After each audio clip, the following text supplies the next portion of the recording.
बिहार में इतना बड़ा शराब माफिया है कि आप जिस ब्रांड की शराब चाहें आपके घर पर पहुंचा दिया जाएगा।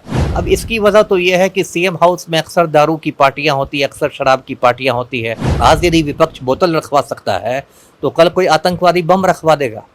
इसका मतलब आपकी सुरक्षा व्यवस्था एकदम लचर है। सर क्या कहिएगा, कहा जाता है बिहार में शराब बंदी है, लेकिन शराब का नजारा तो सीएम हाउस के बाहर ही देखने को मिल रहा है। सही कहा आपने। देखिए, ऐसे कहा जाए तो शराबबंदी के 10 साल हो गए हैं। 2016 में ही पलटू राम ने शराबबंदी की थी, लेकिन ये भी सबको पता है कि शराबबंदी बस एक मजाक है, कागजों पर है शराबबंदी। बिहार में इतना बड़ा शराब माफिया है कि आप जिस ब्रांड की शराब चाहें आपके घर पर पहुंचा दिया जाएगा। और आज तो हद हो गई कि जो सीएम हाउस है, मुख्यमंत्री आवास है, उसके पास बहुत सारी 10-12 बोतलें शराब की मिल गई। अब इसकी वजह तो ये है कि सीएम हाउस में अक्सर दारू की पार्टियां होती है, अक्सर शराब की पार्टियां होती है। बड़े बड़े मंत्री, बड़े बड़े अधिकारी दारू पीते हैं और बार हटा देते थे बोतलों को, इस बार धरा गए हैं। आपको याद होगा दर्शकों को कि 15 दिन पहले जो विकास भवन है बेली रोड पर, जिसको नया सचिवालय कहते हैं, उसमें भी शराब की बोतलें मिली थी।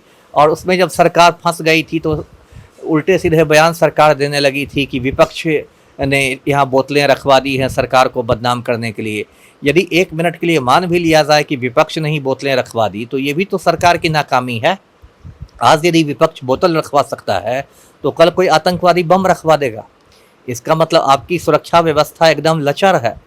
जबकि जगह जगह पर यहाँ सीसीटीवी कैमरे लगे रहते हैं, चाहे वो विकास भवन हो या सीएम हाउस हो, तो पुलिस का काम कोई बहुत मुश्किल नहीं है। सीसीटीवी कैमरे को खंगाल के पकड़ा जा सकता है दोषियों को।